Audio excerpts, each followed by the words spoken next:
어려워질수록 더 우리가 집중해야 되는 것이 어디예요? 예배입니다. 그래서 우리가 예배를 드리고 정말 하나님의 은혜 가운데 살아가게 되어지면 주님께서 우리에게 찾아오셔서 나를 만져주시고 만나주시고 위로하여 주시고 힘도 주시고 나갈 방향도 알려주시지, 회복이 되고 오겠습니다, 그 회복은 누가 주냐는 거예요. 이것도 사실 어떻게 보면 우리가 영적 교만일 수 있어요. 내가 내 자신의 문제는 내가 해결할 수 있어요. 내 문제 다 해결하고 주님께 올게요. 여러분, 그것이 아닙니다.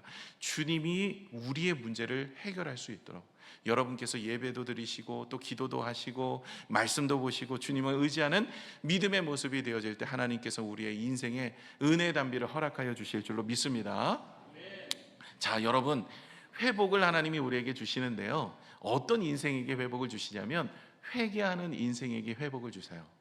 그러면 회개가 무엇이냐? 여러분, 우리가 스가랴서를 통해서 계속 우리가 회개에 대한 이야기를 같이 나누고 있잖아요. 근데 많은 분들이 이 회개를 착각하거나 오해를 하는 경우가 많아요. 회개라고 하면 하나님께 기도하는 것으로 전부라고 생각해요. 하나님, 내가 이런 죄를 졌어요, 잘못했습니다, 이것이 회개의 전부라고 생각해요. 아니요, 그건 시작일 뿐이에요. 정말 성경에서 말하는 회개는요, 기도를 통해서 우리의 삶이 변화되는 거예요. 그리고 우리가 주님 앞에 나아가는 겁니다. 다시 주님께 붙잡히게 되는 인생으로 살아가는 거예요. 내 안에 내가 주인이었던 내 뜻, 내 생각, 내 의지를 내려놓고 하나님의 뜻, 하나님의 말씀, 하나님이 원하시는 모습을 따라서 살아가는 것, 다시 주님께로 돌아가는 것, 이것이 회개입니다. 여러분, 가룟 유다가 예수님을 은30에 팔았어요. 그런데 그의 인생이 보세요, 어떻게 됐습니까? 주님 앞에 후회를 했어요, 회개를 했습니까? 그는 후회를 했지 회개를 하지 않았어요. 그가 예수님을 팔았다는 그 사실 때문에 너무나 마음이 아파서 목매 자살을 합니다. 그 인생 그렇게 끝나면 안 됐어요. 주님께 나아갔었어야 돼요. 주님, 내가 그 당시에는 물질 때문에 눈이 어두워서 주님은 팔았습니다. 그러나 주님, 나를 용서해 주시고 이제는 주님 앞에 회복된 인생이 되기를 원합니다. 이렇게 주님께 나아가는 것, 그랬으면 그의 인생이 그렇게 목매 자살하며 끝내 그런 아픔으로 죽지 않았을 거예요. 그의 인생이 주님께 나아가지 못했던 것, 이건 후회입니다. 회개는요, 주님께 나아가는 거예요. 기도도 있고, 우리도 하나님께 회개를 하면 기도도 있지만 우리의 삶을 돌이켜서 주님의 말씀으로 살아내는 것이 저와 여러분이 하셔야 할 일인 줄로 믿습니다.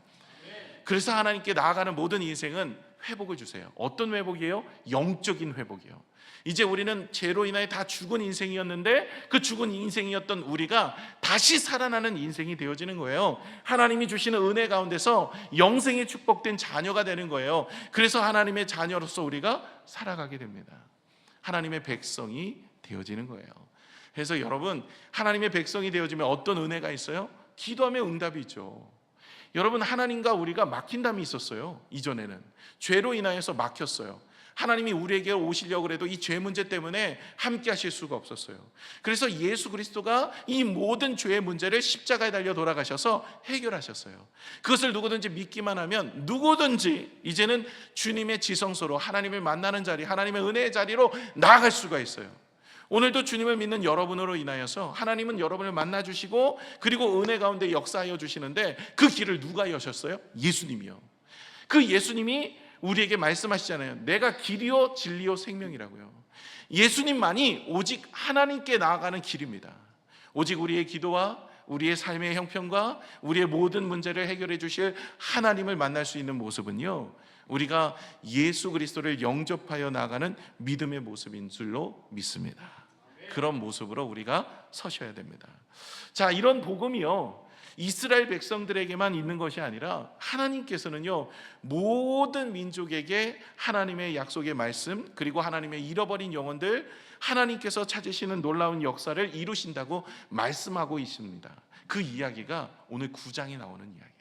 우리가 읽었던 9절 10절은 가장 핵심 본문이고요, 오늘 9장 전체 이야기를 나눌 텐데, 이 9절까지 이야기는 무엇이냐면 이방 땅에도 하나님의 복음이 임한다라는 이야기를 하고 있어요.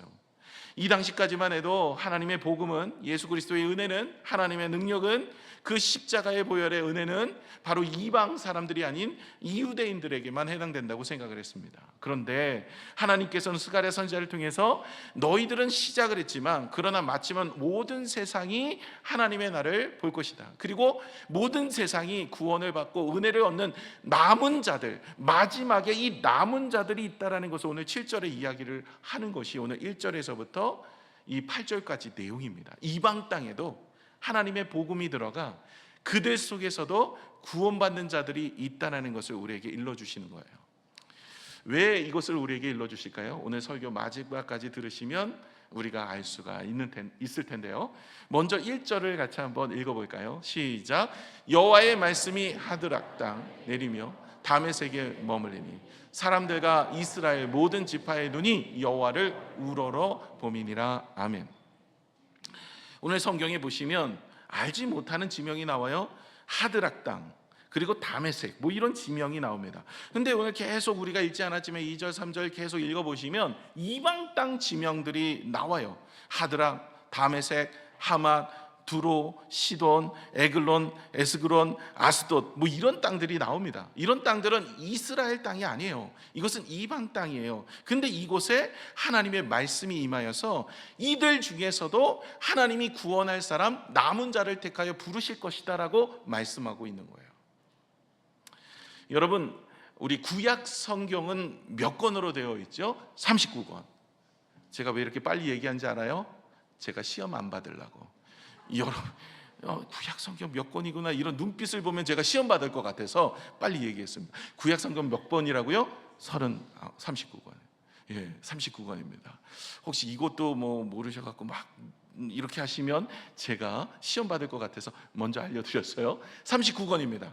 여기 선지서들이 있어요. 선지서들. 근데 이 선지서들이 선지자들의 이야기잖아요. 하나님의 말씀을 선포한 이 선지서들 중에서 이스라엘에게 해당되지 않은 선지자들이 있어요. 그러니까 이방 땅의 복음을 선포한 선지자들이 있더라는 거예요. 대표적인 여러분이 잘 아는 요나가 있어요. 이 요나는 어느 땅에 선포했던 선지자죠? 니누에. 니누에는 어디 나라 수도예요? 아수르예요. 아수르는요 이스라엘에게 천천지 왼수입니다.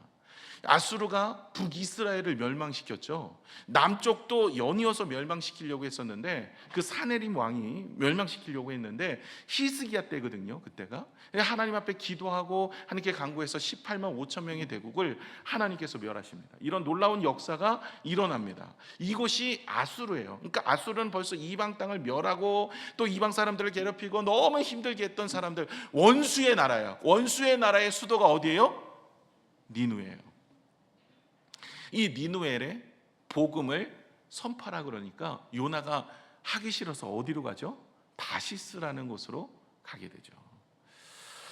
그래서 하나님 앞에 고초를 당하다가 요나가 회개하여 돌이켜서 복음을 전하는데 변화받았어요. 근데 여러분, 요나뿐만이 아니에요. 니누엘에 선포된 선지자가 또 있어요. 누가 있을까요? 나훔. 나중에 저희가 또 그 선지자의 이야기를 하도록 하겠습니다. 요나와 나훔은요, 이 요나는 가서 복음 선포했더니 회개해, 그들이 뭐 금식하고 회개, 하나님의 심판을 하나님께서 내리지 않으셨거든요. 근데 나훔 때는 달랐어요. 그들이 회개하지 않아서 하나님의 심판이 임해요. 근데 요나하고 나훔, 이 사람들이 하나님 앞에 선포되어지는 그 장소가 이방 땅입니다. 여러분, 외우기 쉽게 제가 알려드릴게요. 여러분, 니누엘에 선포된 선지자 2명 누구예요? 요나, 나훔. 니누에, 니은이 많이 들어가. 니누에, 니은이 들어가는 선지자 2 빼봐요. 선지서 중에 니은이 들어가는 선지자 딱 2명밖에 없어요. 요나, 나훔입니다. 머리가 목사님 좋으신데요. 이렇게 제가 한 게 아니라 구약의 파노라마에서 이렇게 가르쳐요. 이방 땅, 특히 니누에게 복음을 선포한 2명의 선지자 누구라고요? 요나, 나훔. 예, 여러분 다른 데 가셔서 좀 아는 체 하셔도 됩니다. 이제 니누에 선포된, 누군지 알아? 선포된 선지자? 몇 년 교회 다녔어? 뭐 이러면서 요나, 나훔이야. 좀 성경 많이 읽어본 것 같지요. 요나, 나훔이 그렇게 이방 땅에 선포된 선지자입니다. 근데 또 있어요. 이방 땅의 선지자가 또 있어요. 누가 있을까요? 에돔을 향하여서 선포한 선지자. 에돔은 누구냐면 에서의 후예예요. 에서가 누군지 아시죠? 에서는 야곱의 형이었어요. 장자권을 잃어버렸어요. 그 에서의 후예들이 에돔이거든요. 그 에돔에게 복음을 선포했던 선지자가 있어요. 누굴까요? 오바다. 야, 오바다는 뭐냐? 네, 도대체 성경에 오바다가 있냐 하는 수도 있는데, 오바다가 있어요. 에돔을 향한 선지자예요. 나중에 저희가 또 그것도 묵상할 겁니다. 이것도 외우기 쉽게 해드릴게요. 어떻게 하냐면, 여러분, 에서와 야곱이 형제였는데 장자권을 잃어버려서 하나님의 장자권은 야곱에게 갔어요. 그러면 에서는 어때요? 장자권을 잃어버렸어요. 은혜를 잃어버린 것 같아요. 그래서 하나님께 이렇게 얘기해요. 하나님, 받아줘. 받아줘. 네, 1부 때도 그렇고 2부 때도 그렇고 제가 여러분을 좀 이렇게 기억을 하실 수 있도록 힘쓰는데 많이 안 웃어줘서 제 마음의 상처가, 연기가 부족한가? 그래서 오바다는 받아줘, 이런 느낌으로 여러분이 외우시면 쉬워요. 그래서 에돔 사람들, 에서의 집안 사람들이 구원받기를 원하여서 하나님이 선포된 선자가 오바다다, 이렇게 하시면 됩니다. 이렇게 이방 땅에 선포되어져서 하나님의 백성들, 하나님이 여전히 남은 자들이 있어요. 지금도 하나님께서는 오늘 보시면 쭉 1절부터 8절에 이르기까지 많은 이방 땅에 대한 이야기를 하시지만 그곳에 하나님의 말씀이 임하여서 남은 자들이 있을 것이다. 오늘 7절 한번 볼까요? 7절이 이렇게 이야기해요. 그의 입에서 그의 피를 그의 입 사이에서 그 가증한 것을 제거하리니 그들도 남아서 우리 하나님께로 돌아와서 유다의 한 지도자가 같이 되겠고 에글론은 여부수 사람같이 되리라. 여부수 사람이 누구예요? 가나안 땅에 이스라엘 백성들이 들어갔는데요, 거기서 이 여부수 사람들은 종으로 살면서 이스라엘 백성들의 하나님을 섬기면서 편입이 되어버렸어요. 이방 땅임에도 불구하고 편입된 사람들이에요. 이방 땅에 하나님의 복음이 선포되고 이방 땅에 하나님의 능력의 은혜가 나아가고 이방 땅에 하나님께서 찾으시는 남은 자들이 있더라는 거예요. 근데 이 사람들이요, 하나님을 의지하지 않고 살았어요. 오늘 3절 4절에 두로에 대한 이야기를 보실 텐데, 이 두로에서 이방 사람들은 세상 사람들이기 때문에 하나님을 알지 못하니까 이렇게 살 수밖에 없겠죠. 3절에 두로에 대한 이야기가 이렇습니다. 두로는 자기를 위하여 요새를 건축하며, 자기를 위해서 요새를 건축해요. 은을 티끌같이, 금을 거리에 진흙같이 쌓았도다. 은은 티끌이고 금은 거리에 진흙 같대요. 와, 놀랍게 많은 부와 명예를 얻었다라는 이야기를 하고 있어요. 얼마나 열심히 살았겠어요? 얼마나 최선을 다해서 살았겠어요? 그런 모습으로 자기의 자랑으로 삼았어요. 그런데 4절을 한번 볼까요? 주님이 이렇게 이야기해요. 주께서 그를 정복하시며 그의 권세를 바다에 쳐넣으시니 그가 불에 삼켜질지라. 그를 정복한대요. 권세를 바다에 쳐넣으신대요. 그는 불에 삼켜질 것이래요. 끝내는 그의 인생이 지옥불에 던져지는 인생으로 나아갈 것이다 라는 겁니다. 이 땅에서 성공한 인생, 부와 명예와 명성을 가지고 살아간 인생, 그러나 그의 인생이 끝내는 어떻게 해요? 넘어질 인생, 지옥 갈 인생으로 그렇게 마침이 되어질 것을 말씀하고 있어요. 여러분, 우리가 붙잡고 살아야 될 것은 여러분 예수 그리스도이십니다. 여러분, 우리가 붙잡아야 될 것은 바로 하나님인 거예요. 여러분, 세상의 것들, 썩어질 것들 다 놓고 갈 것들을 붙잡고 살아가면 안 됩니다. 제가 예화로 마이클 타이슨이 한 이야기를 쓰기에는 오늘 처음인 것 같아요. 마이클 타이슨 아세요? 마이클 타이슨? 권투 보십니까? 우리 교회 원장님도 계세요. 그리고 권투 요즘 많이 배워요 지금. 네, 권투. 우리 교육자 한 분도 권투 배우고 있어요. 저하고 스파링 하려고 그런지 모르는데 권투 배우고 있어요. 살을 빼고 뭐 이런다고 권투를 하고 있어요. 마이클 타이슨. 이 권투계에서는 유명하잖아요. 그 미국 선수 중에. 근데 이 마이클 타이슨이 인터뷰한 내용이 이제 유튜브에 나오더라고요. 거기 이렇게 이야기해요. 어느 초등학생이 마이클 타이슨에게 찾아와서 이렇게 물어요. 당신은 위대한 업적을 이루셨어요. 위대한 업적을 이루셨는데 앞으로 어떤 업적을 더 이루기를 원하십니까? 남은 여생에. 그랬더니 이분이 이런 얘기를 해요. 사람들은 업적을 붙잡고 살아갑니다만 그건 아무런 소용없습니다. 그건 사람들의 자존심의 또 다른 이야기입니다. 나는 죽을 것이고 죽고 나면 우리 다 먼지일 것입니다. 아니, 위대한 업적을 이루어서 사람들이 저 사람은 이렇다 저 사람은 이렇다 이렇게 떠든다고 그것이 무슨 유익이 되겠습니까? 모든 사람들은 죽고 모든 사람들의 인생은 끝나는데, 와, 이분이 세상 사람인데 철이 좀 들었어요. 예. 그런데 여러분, 이 사람은요, 이런 이야기로 하면서 자기의 인생의 죽음을 바라보는 시점이 이제 시작이 된 거죠. 그런데 여러분, 이분은 후회를 할 수는 있지만 회개를 하진 않았던 거예요. 회개는요, 주 앞에 나아가는 거예요. 얼마 전에 제가 천국에 보내드리는 가정의 이야기가 있어요. 그분은 예수를 믿지 않았어요.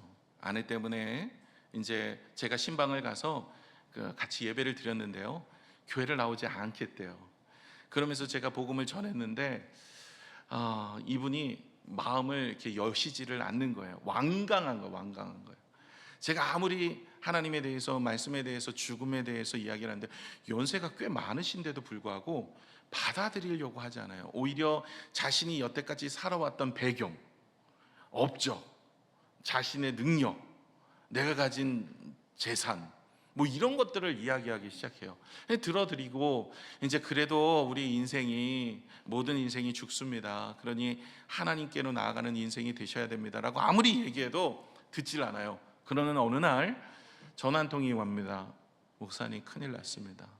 내 남편이 이제 시한부 인생이랍니다.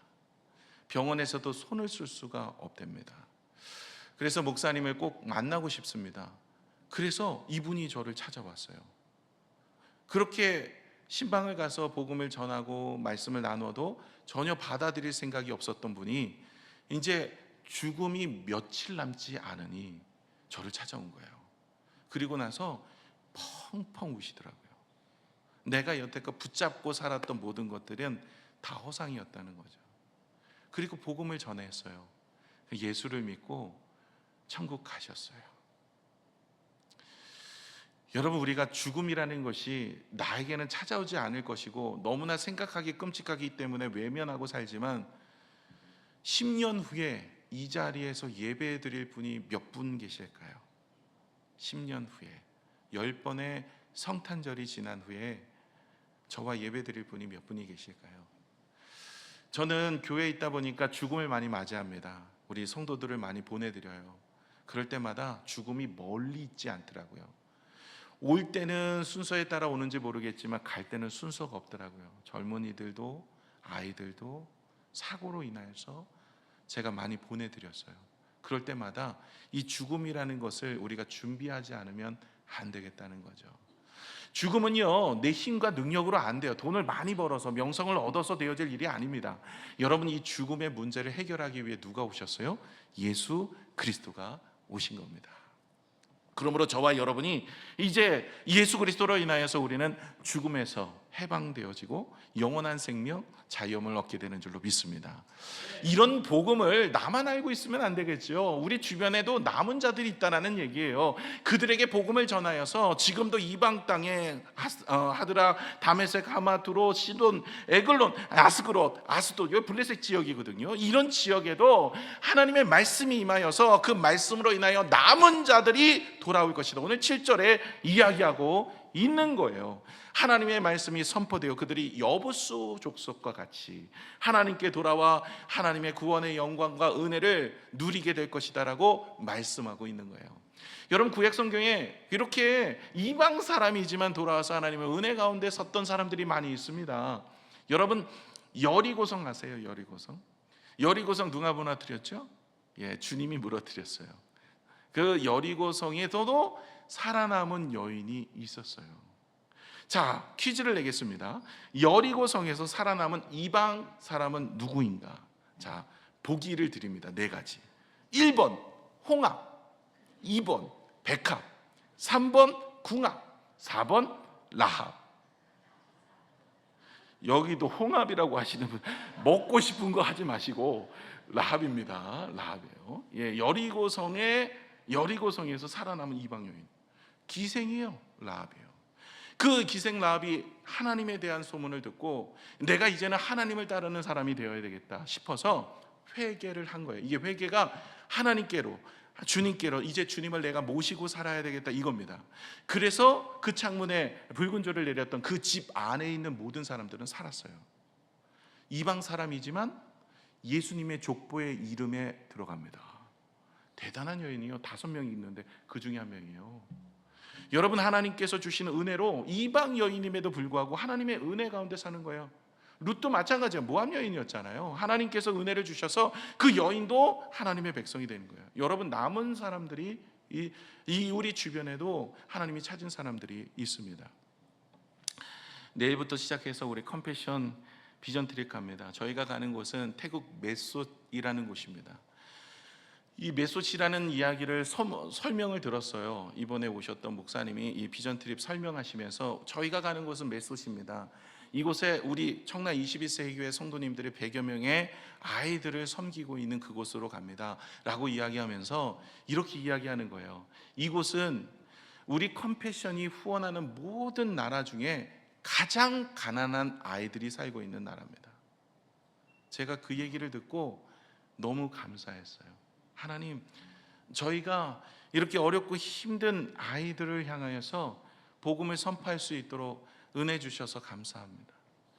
매달 4만 5천 원의 후원금을 보내고 있지만, 그러나 그 아이들은 한 끼 먹는데, 한 끼를 먹으면서 살아가는데 그 한 끼도 못 먹으니까 우리가 보내드린 후원금 가지고 먹는 거예요. 그리고 그 아이들이 꿈을 꾸고 비전을 가지고 또 예수님을 만납니다. 그 아이들은요, 교회 센터라고 하는데 교회에 와서 예배를 드리고 하나님을 소개받고 그리고 하나님을 만나는 그런 일을 하지 않으면 후원을 받을 수가 없어요. 그래서 저희를 통해서 후원금이 가면 그 센터를 통해서 그들에게 갑니다.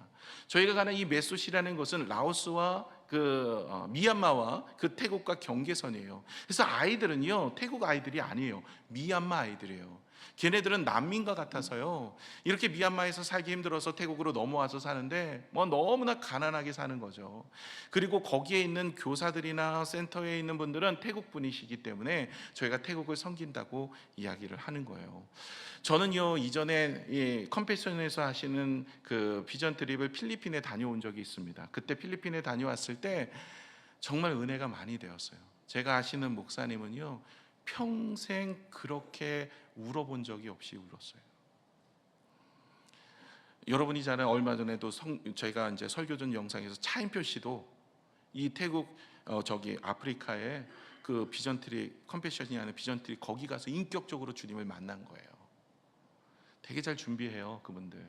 그래서 저희도 이제 가서 그 아이들하고 이제는 풍선도 만들고, 그래서 교육을 다 받았어요. 풍선 만들기, 그리고 아이들하고 딱지치기, 줄넘기, 술래잡기, 뭐 오징어 게임, 뭐 이런 거 합니다. 어른들도 다 해요. 같이 하면서 하는데, 그 아이들은요, 가면 이제 영상도 보고 저녁에 같이 나눌 얘기도 있는데, 참 저는 되게 아직도 잊혀지지 않는 게 있어요. 저녁에 영상을 보는 게 하나가 있는데, 그게 뭐냐면, 이전에 이렇게 후원자하고 그다음에 이제 후원 받는 사람하고 이게 만나는 장면을 영상으로 다큐멘터리를 만든 게 있어요. 그걸 보는데 눈물이 납니다. 그 아이들은요, 지금 평생 우리 사진 하나, 우리 후원자 그 바라보면서 이제나 저제나 언제 만날 수 있을까, 그거를 보면서 평생 잊지 못해요.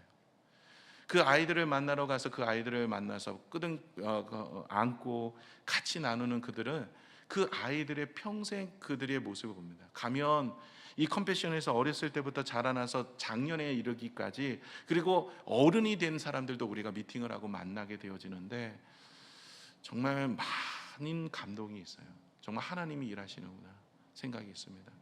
이번에 좀 안타깝게도 많은 분들이 함께 하지는 못해서 저희 교회는 18명이 가게 됩니다. 제가 어렵게 이렇게 우리 교회에게 기회를 열어달라 컴패션에다 부탁을 해서 가져왔는데 여러분께서 이제 상황이 안 되셔서 18분밖에 못 가는데, 다음은 한 10년 후나 올 것 같아요. 이게 교회들마다 요청하는 게 많아서 열지 못합니다. 저가 정말 이번에 어렵게 해서 사정하고 하나님 백으로 서정인 교수님이 저희 은사시기 때문에 대표 얘기하고 그래갖고 간신히 얻어왔는데, 여러분 많이 이제 못 가신, 제 마음이 참 안타깝기는 한데 그 아이들이 기다리고 있어요. 저희가 선물을 준비하고 내일 새벽 4시에 이제 출발을 하게 됩니다. 그 아이들은요, 저희가 묵는 호텔에 초청을 하게 되는데 그 호텔 한 번도 와본 적이 없는 아이들, 그런 데를 한 번도 와본 적이 없이 가난하고 힘들고 어려운 아이들, 집에 들어가는데 방문을 하거든요. 저희가 그 아이들 집에 도대체 이거는 앉아 있을 자리도 없고요. 정말 어려운 아이들 그곳에 방문하여 저희가 위로해주고 격려해주고 함께합니다. 그런데 뭐가 감동인지 아세요? 하나님이 그들과 함께했더니 어떤 일이 일어나냐면 그들은 불쌍한 아이들이 아니더라고요. 오히려 우리가 그 은혜를 놓치고 사는 우리가 좀 더 많은 것을 가지고 좀 더 많은 것을 누리는 우리가 불쌍하더라고요. 많은 것을 가지고도 감사하지 못하고 많은 은혜를 가지고도 하나님 앞에 기뻐하지 못하는데 그 아이들은요 작은 것에서부터 감사가 있고요 그 마음속에 계시는 하나님 한 분만으로 기쁨이 있었어요. 저는 그곳에 갈 때마다 많은 감동과 은혜가 있어요.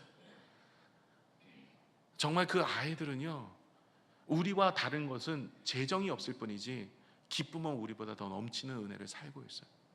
제가 처음에 시작할 때는 그들에게 위로를 줘야지라고 갔는데 오히려 위로를 받고 옵니다. 근데 저는요 여러분에게 너무 감사해요. 뭐냐면 우리가 컴패션에서 와서 후원하자고 했는데 우리 교회가 많이 후원하는 표현에 들어간대요. 그래서 그 아이들은 여러분을 통해서 그 남은 자들, 이방 땅에 가난한 자, 없는 자, 힘든 자, 그렇게 소외된 자들에게 하나님의 복음이 들어가 그들이 위로받고 회복되고 은혜가 되어지는 거예요. 여러분 이것이 바로 복음이고 하나님께서 우리를 통해서 하는 일인 줄로 믿습니다. 여러분 황금률 아세요? 황금률이요 성경에 보시면 율법의 최고봉입니다. 율법에 많은 율법들이 있죠. 십계명도 있고요. 그런 율법의 최고 위에 있는 게 황금률인데 마태복음 7장 21절에 쓰여 있어요. 우리 한번 읽어볼까요? 시작. 그러므로 무엇이든지 남에게 대접을 받고자 하는 대로 너희도 남을 대접하라. 이것이 율법이요 선지자니라. 아멘. 여러분 무엇이든지 남에게 대접을 받고자 하는, 네가 사랑받고 싶으냐? 그럼 사랑해라. 네가 용서함을 받고 싶으냐? 그럼 용서해라. 네가 위로를 받고 싶으냐? 그러면 위로해라라는 거예요. 우리는 대부분 나를 위로해 주는 교회, 나를 사랑해 주는 교회, 내가 헌신 받기를 원하는 교회, 왜 우리 교회는 사랑이 없어 이렇게 이야기할지 모르나 성경 계속 이야기해요. 네가 사랑해. 그러면 그 사랑으로 다른 사람이 유익을 얻고 하나님도 너에게 은혜를 주는 거예요. 여러분 황금률 남에게 대접을 받고자 하는 대로 너희도 남을 대접하라 했습니다. 이게 황금률이에요. 왜 황금률일까요? 여러분 이 22절에 보시면 남에게 대접을 받고자 하는 이 대접의 문제가 용서와 사랑과 이런 모습일 수 있어요. 여러분 주기도문이라는 것은 주님이 우리에게 가르쳐주신 기도예요. 거기 보시면 이런 얘기가 나옵니다. 내가 다른 사람을 용서해 준 것 같이 주여 우리를 용서하여 주옵소서. 그렇죠? 내가 다른 사람, 우리는 대체로 어떤 생각을 하냐면 하나님이 나를 용서해 주신 그 사랑이 있기에 내가 다른 사람을 용서합니다. 근데 바뀌어 있어요. 주기도문은 내가 다른 사람을 용서해 준 것 같이 하나님 나를 용서하여 주옵소서. 오늘 이 본문의 말씀이 그 의미를 담고 있는데요. 여러분 이 7장 12절의 앞부분은 제일 앞에는 다시 보여주시면 그러므로라는 단어로 이어지고 있어요. 다시 말해 이 12장은 혼자 동떨어져 있는 말씀이 아니라 앞에 있는 내용을 포함한 내용이라는 거예요. 그러면 앞에 있는 내용이 도대체 뭐예요? 그래서 그러므로 무엇이든지 이렇게 하면 그 앞에 있는 내용을 볼까요? 우리 7절에서 11절입니다. 여러분 잘 아는 말씀이에요. 함께 읽겠습니다. 시작. 구하라 그리하면 너에게 주실 것이요 찾으라 그리하면 찾아낼 것이요 문을 두드리라 그리하면 너에게 열릴 것이니 구하는 이마다 받을 것이요 찾는 이는 찾아낼 것이요 두드리는 이에게 열릴 것이니라. 너희 중에 누가 아들이 떡을 달라는데 돌을 주며 생선을 달라는데 뱀을 줄 사람이 있겠느냐? 너희가 악한 자라도 좋은 것으로 자식에게 줄 줄 알거든 하물며 하늘에 계신 너희 아버지께서 구하는 자에게 좋은 것으로 주시지 않겠느냐?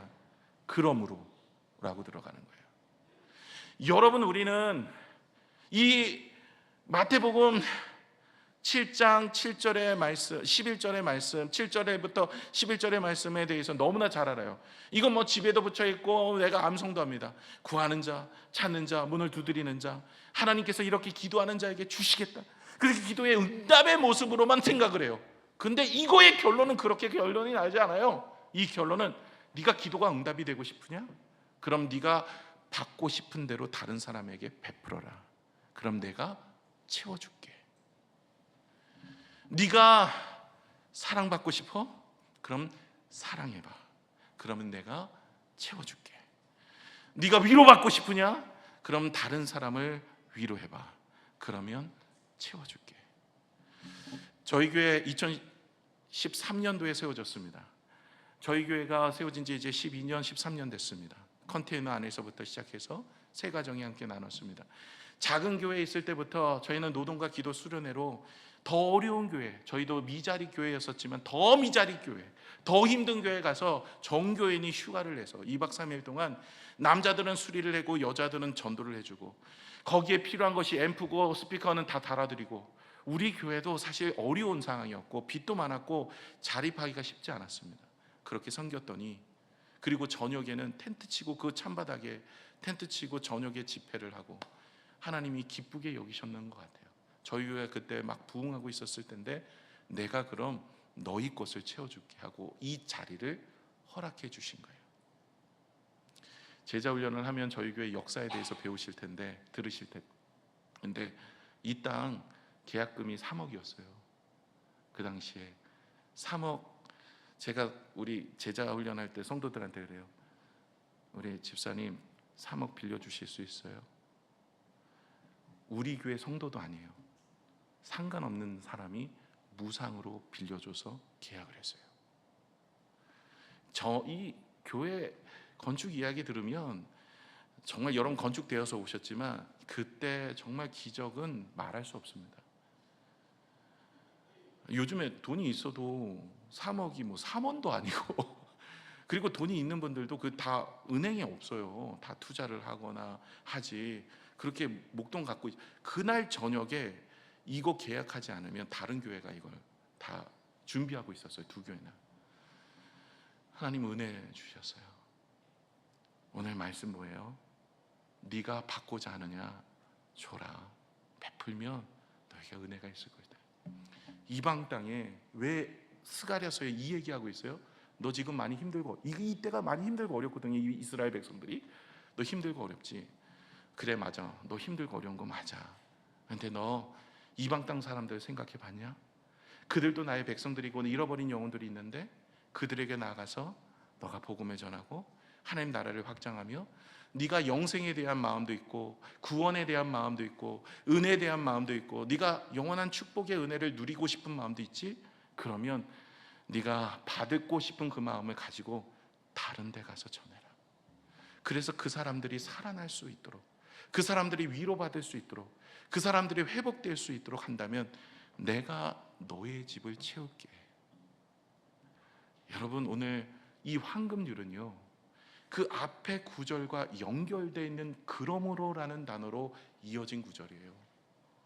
오늘 이제 우리가 살펴볼 9절 10절은 예수 그리스도가 이 땅에 오신 이유는 나 한 사람만을 구원하기 위해 오신 것이 아니라 모든 백성들이 구원받고 잃어버린 영혼들, 남은 자들을 택하여서 구원받기 위해 오셨다는 것을 기억하셔야 돼요. 빨리 오늘 9절 10절 내용만 살펴보고 마치고자 합니다. 자, 9절에 보시면 예수님이 어떤 분이시는지를 일러줍니다. 여러분, 이 스가랴서는요, 예수 그리스도를 구약에서 가장 잘 묘사해 놓은 성경입니다. 그래서 이 말씀을 그대로 이루십니다. 자, 우리 9절을 한번 읽을게요. 시작. 시온에 따라 크게 기뻐할지어다. 예루살렘에 따라 즐거이 부를지어다. 보라, 내 왕이 내게 임하시나니 그는 공의로우시며 구원을 베푸시며 겸손하셔서 나귀를 타시나니 나귀의 작은 것 곧 나귀 새끼니라. 아멘. 세 가지를 이야기하고 있어요. 예수 그리스도를. 예수 그리스도로 인하여서 우리는 주님께 나아가요. 우리가 구원을 얻어요. 우리가 영생을 얻어요. 하나님의 자녀가 돼요. 그분이 누구냐는 거예요. 그분은 바로 공의로우신 분이시다. 공의가 뭡니까?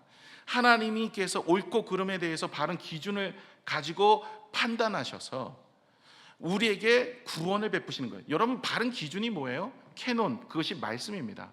말씀이 육신이 되어 이 땅에 오신 분이 예수님입니다. 예수님이 말씀 그 자체예요. 그 말씀은 1.1핵도 변화됨이 없이 우리에게 임하여집니다. 그 공의의 하나님, 그 말씀의 역사, 말씀의 능력으로 우리를 구원하시고 회복해야 하시는 거예요. 그 말씀의 공의가 사랑과 앞뒤면처럼, 동전의 앞뒤면처럼 같은 거예요. 그래서 공의가 있어야 십자가의 죽음으로 사랑의 하나님의 완성이 되는 거예요. 모든 사람은 죄로 인하여 죽어요. 그 죽고 나면 사랑의 하나님으로 인하여 십자가의 구속의 은혜로 우리가 회복되어지는 거예요. 다시 말해 말씀으로 인하여 살아가신 예수 그리스도, 그 말씀의 내용들을 우리에게 주셔서 그 말씀을 우리가 의지하고 영생을 얻고 축복을 얻고 하나님의 언약을 통해서 우리가 승리하게 되어지는 거예요. 그것을 이루신 분이 누구예요? 예수 그리스도예요. 이제 공의의 하나님께서, 공의의 예수님께서, 그분이 이 땅에 오셔서 그 말씀이 육신이 되고 그 말씀을 이루시고 그 말씀대로 우리를 위해 십자가에 달려 돌아가시고, 그리고 우리에게 사랑의 모습으로 십자가의 구속의 은혜를 허락하여 주시는 겁니다. 그래서 여러분, 말씀을 잘 묵상하는 것이 공의의 하나님을 경험할 수 있어요. 여러분, 말씀을 묵상하세요. 그래서, 그러므로 큐티를 준비했어요. 그러므로 큐티. 여러분, 다음 주에 4시에 소예배당으로 오세요. 4시에 소예배당에 4시부터 6시 반까지 말씀을 더 깊이 묵상할 수 있는 은혜를 같이 나눌 수가 있습니다. 공짜예요. 여러분, 공짜는 양잿물도 마신다 그랬어요. 양잿물 마시면 죽어요. 공짜는 마셔. 공짜. 오실 거죠? 예, 그래서 도저히 자리가 안 돼서 본당에서 해야 된다, 이런 의견들이 나왔으면 좋겠어요. 그래서 많이 오세요. 그래서 말씀을 묵상하세요. 그럼 공의의 하나님, 사랑의 하나님을 경험하며 은혜가 됩니다. 이분이 어떤 일을 하십니까? 구원을 베푸신대요. 여러분, 오직 구원은요, 우리의 건져냄은요, 영생의 축복은 예수 그리스도밖에 없습니다. 그분이 우리를 구원하여 주시고 은혜를 주십니다. 그래서 회개는 뭐예요? 주께 돌아가는 거예요. 주님을 내 마음에 영접하고 그 마음을 가지고 말씀을 따라 살아가는 것이 바로, 그것이 예수 그리스도가 행하는 모습입니다. 또한 여러분, 겸손하여 나귀를 타셨대요. 여러분, 예수님이 겸손해서 나귀 새끼를 탄 게 아닙니다. 여러분, 이런 의미로 이렇게 해석해요. 아, 예수님도 나귀 새끼를 타셨어. 나도 차를 좋은 거 안 타고 티코 타야지. 이게 겸손이라고 생각해요. 여러분, 그 겸손을 몰라서요. 성경의 겸손은 하나님 앞에서 말씀에 순종하는 게 겸손이에요. 여러분, 겸손이라는 것은 내 뜻, 내 생각 내려놓고, 내 비전, 내가 원하는 거 내려놓고 하나님의 뜻대로 사는 거. 겟셋마네 동산의 기도를 여러분 아시지 않습니까? 주여, 할 수만 있거든 이 잔을 내게서 옮겨주옵소서. 그러나 내 뜻이 아니라 주의 뜻대로 되기를 원합니다. 이게 겸손이에요. 하나님의 말씀 앞에 내가 순복하는 것, 하나님의 말씀을 따라 살아가는 것, 이게 겸손입니다. 또 하나의 겸손이 무엇이냐면, 여러분, 그 겸손은 섬김이에요. 섬김이 뭐냐? 예수님께서 우리에게 말씀하셨죠. 세족식을 하면서 너희도 서로 섬겨라, 너희도 이와 같이 해라 말씀하십니다. 예수님도요, 제자들을 섬겼어요. 사람들을 섬겼어요. 그 섬김의 그 반항이 뭡니까? 십자가 아닙니까? 여러분, 내 이웃을 사랑하는 것 같이 하나님을 사랑하는 모습, 내 몸을 사랑하는 것처럼 내 이웃을 사랑하는 것. 여러분, 성경에 말하는 사랑은요, 하나님 사랑하고 내 이웃 사랑하고 떨어질 수가 없어요. 하나님만 사랑하는 건, 그 사랑은 거짓이래요. 하나님이 원하는 사랑이 아니라는 거예요. 하나님 주신 사랑도 아니에요. 하나님이 원하시는 사랑은 내 이웃과 하나님을 같이 사랑할 수밖에 없는 거죠. 붙어 있으면 그 사랑이 성령의 열매 중에 하나이기 때문에 자연스럽게 나오게 되어지는 거예요. 나귀 새끼를 왜 탔습니까? 이 나귀 새끼를 탄 이유는 그 평화의 상징입니다. 나귀를 타고 싸움에 나가는 사람 보셨어요? 아니, 나귀 타고 싸움에 나가진 않아요. 여러분, 준말을 타고 갑니다. 예수님께서 그 예루살렘에 입성하실 때, 그때 뭐를 타요? 나귀 새끼를 타고 가신 거예요. 그건요, 승리의 환호를 하지만 그것은 평화의 상징입니다. 예수님께서 겸손하셔서 준말을 타고 입성하여 자신의 영광을 받으시려고 하는 것이 아니라 하나님의 말씀에 순종하기 위해서 나가는 거예요. 저는 여러분, 기도가 응답이 되어지는 것이 중요하고 축복받는 것도 중요한데요, 축복 후에 꼭 기억해야 돼요. 축복 후에 뭐냐? 하나님 영광을 위해서 해야 됩니다. 제가 이번에 필리핀에 다녀오면서 마음이 불편했어요. 뭐가 불편했냐면, 제가 한 게 아닌데 자꾸만 갔더니 방문하거든요. 방문하면 뭐를 상을 줘, 선물도 주고. 그게 불편한 거예요. 제가 한 게 아닌데 하나님이 받으실 영광을 제가 받고 있더라고요. 그래서 다음부터는 몰래 가든가, 가도 아무것도 받지 않던가, 아니면 뭘 하든가 해야지, 마음이 불편하더라고요. 뭔가 이게 뭐 받아가지고 상 받아오고 뭐 이랬는데, 제가 교회 건축한 게 그 교회도 제가 했나요? 여러분이 헌금해서 한 거지 뭐 제가 한 것도 아니고 하나님이 시켜서 한 거지 뭐 제가 뭐 한 게 있겠습니까? 그런데 그게 불편하더라고요. 은혜 받고요, 응답 받고 중요한 게 이거예요. 히스기야가 이것 때문에 넘어졌잖아요. 그래서 여러분, 우리가 받은 은혜 주께 영광 돌리는 인생, 이거 꼭 기억하셔야 됩니다. 이게 겸손입니다. 하나님만 영광 받아 주옵소서. 내가 뭔가 했어, 내가 뭔가 이루었어가 아니라 하나님이 하시는, 나는 무익한 종입니다, 누가복음에 나오는 그런 모습이 우리의 모습이 되어야 하나님이 기뻐하십니다. 말씀을 맺겠습니다. 여러분 오늘 예수 그리스도를 설명하기 전에 오늘 9장에서 스가랴 선지자는 이방 땅에 복음이 선포될 것을 이야기합니다. 그들은 그들에게 원수와 같은 사람들이에요. 그런데 그들의 남은 자들이 있을 것이고, 여부수 사람과 같이 그들을 구원할 자를 하나님이 택하시고 회복할 것이다. 그러면서 예수 그리스도를 보내주신대요. 무슨 얘기일까요? 우리가 예수 그리스도로 인해 구원받고 예수 그리스도의 은혜를 받았다면 이제 이 남은 자들에게 선포하는 하나님의 사람이 되라는 거예요. 네가 받고 싶으냐? 응답받고 싶으냐? 네가 성공하고 싶으냐? 네가 사랑받고 싶으냐? 네가 위로받고 싶으냐? 네가 편함을 누리고 싶으냐? 네가 대접받고 싶다면 다른 사람들을 대접해라. 그러면 내가 너를 채울게. 주님 오늘 우리에게 말씀하십니다. 여러분, 돈이 많아서, 시간이 많아서 헌신하는 건 아니더라고요. 제가 보니까 돈이 많든 시간이 많아도 헌신 안 해요. 기도해야 됩니다. 마음을 달라고. 마음이 있으면요, 콩 하나라도 나눕니다. 마음이 있으면 시간이 없어도 짬을 냅니다. 마음이 없으니까 안 하는 거예요. 마음이 없으니까 모든 것들을 안 하는 겁니다. 사랑이요? 여러분, 사랑하고 싶은 마음이 있습니까? 내 이웃을, 원수를 내 몸과 같이 사랑하고 싶은 마음이 있습니까? 원수 죽여달라고 얘기하고 원수 갚아달라고 얘기하고, 하나님 원수를, 다윗이 예전에 그렇게 얘기하잖아요. 혀를 잘라주시고 산채로 묻어주시고. 그러나 이 다윗은 하나님께 위로를 받았어요. 그래서 사울 왕을 그렇게 처리하지 않습니다. 정말 사랑해요. 그가 죽었을 때 국장을 벌여요. 하나님, 내 아버지가 돌아가셨어요. 그러면서 정말 나에게 잘 대해주셨던 친절하신 아버지의 죽음을 맞이하는 것처럼 다윗은 사울 왕의 죽음을 맞이합니다. 하나님이 기뻐하지 않으실까요?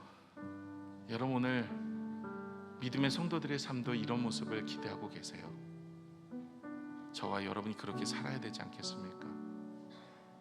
오늘 기도하셔서 하나님 겸손하게 해주세요. 공의의 하나님, 우리를 구원을 베푸신 그 예수 그리스도의 십자가의 은혜를 내가 겸손하게 하나님의 말씀을 순종하고 다른 사람을 섬기며 전파하게 하여 주옵소서. 예수님처럼 오늘 말씀을 듣고 내가 이번 한 주간 그렇게 살겠다고 고백하고 살아내는 사람이 회개하는 사람입니다. 그런 사람은 회복의 축복을 주시는 줄로 믿습니다. 기도하겠습니다.